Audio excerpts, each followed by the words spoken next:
देखंतु निर्वाचन पूर्वर देशर प्रधानमंत्री घोषणा करके जाइए ओडिशा रे जदि भारतीय जनता पार्टी सरकार को आसे आमे माँ मान को स्वावलंबी करने महिला मान को स्वावलंबी करने सुभद्रा नामक एक योजना एठी लागू हम बा सुभद्रा योजना प्रणायन हम एवं निर्वाचन ठीक परे परे कैबिनेट रे निष्पत्ति होइतिला एवं सुभद्रा योजना ना रे माँ मानू प्रति माँ मान पाखे 50,000 टंकार गिफ्ट भाउचर दबा जो माने समाज तल स्तर अच्छा जो माँ माने आगु को विभिन्न प्रकार रोजगार करी निज परिवार को पोषण करने को चाहते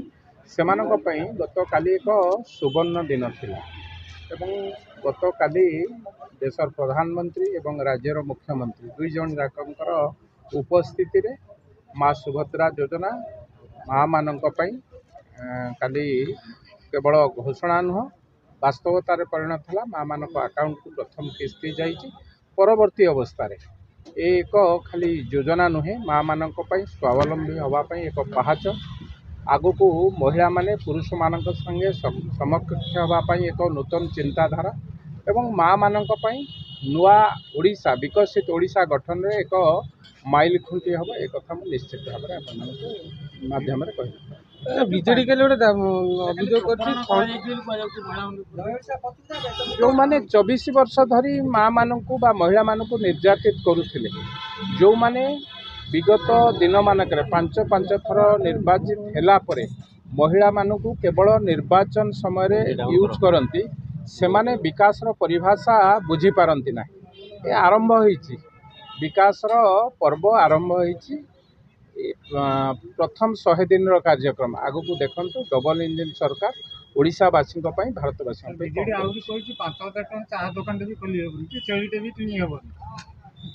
आज्ञा देखंतु जो माने नाली चषमा पिंधि समाजटा नाली देखा सब गुड़ा नाली देखा जो माने मु कहवा रखा चाहूँगी विजु जनता दल जो दिन निर्वाचन लड़ुला सर्वप्रथम पाखे केते टंका थिला आज पाखे केते पैसा अच्छी जो माने चेष्टा करती प्रभुंकर आशीर्वाद समस्त आपण बड़ बड़ जो माने आज शिल्पपति होती समस्त क्षेत्र में देखिए समस्ते स्वल्परू निज जीवन हो निज व्यवसाय हो आरंभ कर परवर्ती अवस्था वित्तशाली होती धनीशाली होती तेणु जार इच्छा शक्ति अच्छी से निश्चित भाव में आगू जापर जो मैंने आज कुंभीर कांदणा कांदुचंती 24 वर्ष है से कहीं शोथे 24 वर्ष 5 थर गोटे सरकार भोट पाइला माँ मान कहीं कौन एभलिया सुचिंतित योजना करना जो द्वारा माँ मैंने आगू आज ना एसएचजी ग्रुपटा एक माने सीधा सड़क जणिकिया महिला पाखे पैसा पहुँचु ना ये सीधा सड़क भाव जन पाखे पहुँचब एवं किभली भाव में सी आगामी दिन में तार परिवार को पोषण कर से निजे स्वावलंबी हम से ये सरकार चिंतन कर आगामी दिन में ताको वास्तवतार रूप दिया गत विधानसभा आलोचना होती 4 दिन तले पूर्त मंत्री यापर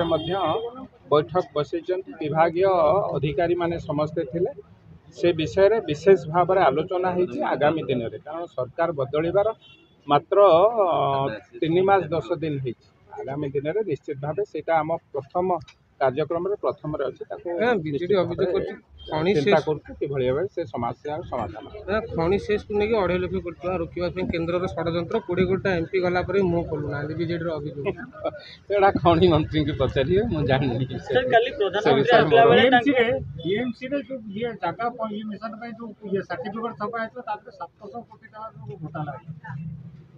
जगह मिशन कोटा सेटा तो माने मूलरू से गरीब लोकन को ठकिबा उपाय करथिले विगत सरकार जगह मिशन नुह सेटा होची ठकिबा मिशन ता द्वारा जहाँ जहाँ घोटाला होती आमर मंत्री महोदय विधानसभा कहिचंती जो जो माने ता देरे दोषी ଜାଗା ନା କହିକି ଗରିବ ଲୋକଙ୍କୁ ଯେଉଁଭଳି ଭାବରେ ଠକିଛନ୍ତି କେବଳ ଏଇଥର ନୁହେଁ ତା ପୂର୍ବରୁ ରେ ଯୋଜନା ସର୍ଭେରେ ହେଉ ନା ସେ ଯେଉଁ ଟିଣ ପାତିଆ ସର୍ଭେରେ ହେଉ ଏବଂ ନିଜେ ମୁଖ୍ୟମନ୍ତ୍ରୀ ପୂର୍ବତନ ମୁଖ୍ୟମନ୍ତ୍ରୀ ପଟ୍ଟା ମଧ୍ୟ ଦେଇଛନ୍ତି ନିଜ ଉପସ୍ଥିତିରେ। ତେଣୁ ଏ ରାଜ୍ୟର ମୁଁ କହିବି କେଉଁଠି ନା କେଉଁଠି ଗରିବ ଲୋକଙ୍କ ପାଇଁ ଉପହାସ କରିଛନ୍ତି ସେତେବେଳର ମୁଖ୍ୟମନ୍ତ୍ରୀ ବା ତତ୍କାଳୀନ ମୁଖ୍ୟମନ୍ତ୍ରୀ ଏବେକାର ବିରୋଧୀ ଦଳ ନେତା। ତାପରେ ନିଶ୍ଚିତ ଭାବେ ଅନୁଧ୍ୟାନ ହେବ ତା ଉପରେ ଯେଉଁମାନେ ଦୋଷୀ ସେ ଜାଗା ମିଶନରେ ତାଙ୍କ ଉପରେ ଦୃଢ଼ କାର୍ଯ୍ୟାନୁଷ୍ଠାନ ଖାଲି ତଦନ୍ତ କଥା କୁହାଯାଉଛି କିନ୍ତୁ ଏପର୍ଯ୍ୟନ୍ତ ତଦନ୍ତ ହେଇକି କୌଣସି ସଫା ମାନେ କହିଲି ପରା ଜାଗା ଏଣ୍ଟାର ସେ ସିଷ୍ଟମରେ ଏକରେ ଗୋଚର ଜମିକି ଲୋକଙ୍କୁ କାଗଜ ଦେଇଛନ୍ତି ପଟା କହିକି, ଦୁଇରେ ଡ୍ରେନ୍ ପାଣି ନାଳ ଉପରେ କାଗଜ ଦେଇଛନ୍ତି ପଟା କହିକି, ତିନିରେ ଶୂନ ଖାତା ନମ୍ବର ଶୂନ ଥାଇକି ପଟା ଦେଇଛନ୍ତି। ଏମିତି ବିଭିନ୍ନ କେଳଙ୍କାରୀ ହେଇଛି। ତେଣୁ ଏଣ୍ଟାର ଯେଉଁମାନେ ଛପିଆ ହେଇଥାଉ ଏବଂ କିଏ ତହସିଲଦାରଙ୍କ ଷ୍ଟାମ୍ପ ମାରିକି ହେଇଥାଉ ଏଣ୍ଟାର ସିଷ୍ଟମରେ ଯେଉଁମାନେ ଦୋଷୀ ତାଙ୍କ ଉପରେ ଦୃଢ଼ କାର୍ଯ୍ୟାନୁଷ୍ଠାନ ଗ୍ରହଣ କରାଯାଏ। ସାର୍ ଖାଲି ତଦନ୍ତ କଥା କୁହାଯାଉଛି ନିର୍ବାଚନ ସରିବା ପରେ ସରକାର ଗଠନ ପରେ ବହୁ ଦୁର୍ନୀତିର ତଦନ୍ତ ହବ କୁହାଯାଉଛି କିନ୍ତୁ ଏପର୍ଯ୍ୟନ୍ତ ଗୋଟିଏ ବି ତଦନ୍ତ ହେଉନି କି ତାର ସାଧାରଣ ଆସୁନି। 24 ବର୍ଷରେ 13ଟା ବହୁତ ତଳକୁ ପଳେଇଛି ନା, 13ଟା କାଢ଼ିବାକୁ ପଡ଼ିବ, ଧୀରେ ଧୀରେ କାଢ଼ିବାକୁ ପଡ଼ିବ। ଗୋଟେ ଦିନରେ ସମ୍ଭବ କି? 24 ବର୍ଷ ହେଲାଣି ଯିଏ ଚୋରି କରୁଥିଲେ ପ୍ରଥମ ଦିନରୁ ସମ୍ଭବ କି? ଟିକେ ସମୟ ଦିଅନ୍ତୁ, ତଦନ୍ତ ସରିଲା ପର୍ଯ୍ୟନ୍ତ ଟିକେ ଅପେକ୍ଷା କରନ୍ତୁ। ପ୍ରଭୁ ଜଗନ୍ନାଥଙ୍କର ରତ୍ନଭଣ୍ଡାରର ଚାବି ମିଳୁନଥିଲା, ଏବେ ଖୋଲା ହେଇକି କାଉଣ୍ଟିଂ ଆରମ୍ଭ ହେଲାଣି। ତେଣୁ ସବୁ ଟିକେ ସମୟ ଧରିବାକୁ ସାର୍ ପଡ଼ିବ। କାଲି ଯେତେବେଳେ ନରେନ୍ଦ୍ର ମୋଦି ଆସିଲେ